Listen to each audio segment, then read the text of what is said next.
Добрый день, поважное господарство. Это Вильня, Нижние Панары. Былий кавалок чугунки Вільня Лентверес.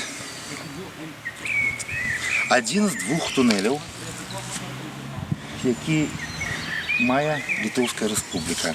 Тунель був збудований з 1859 по 1861 год по загаду російського цара Олександра II. А сам по собі почав розсипатися після 1960 року.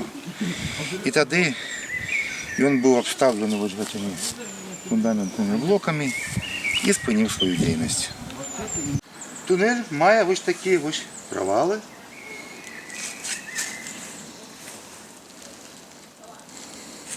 А ось зверху ці провали ще більш жудасні. І передніть, будь ласка, які тут кругом великі гори.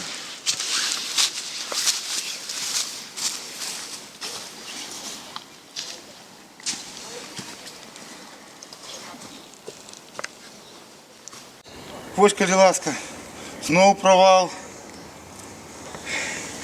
І гляньте, будь ласка, яка тут велика гора.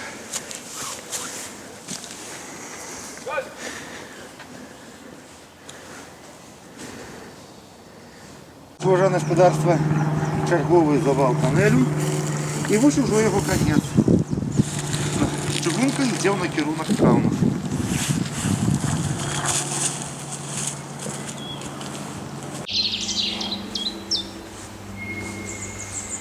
Поважне господарство, зверніться, будь ласка, увагу на цю прихожость, яку створили люди.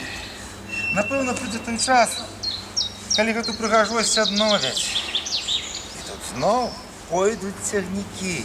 До нових зустріч, поважне господарство.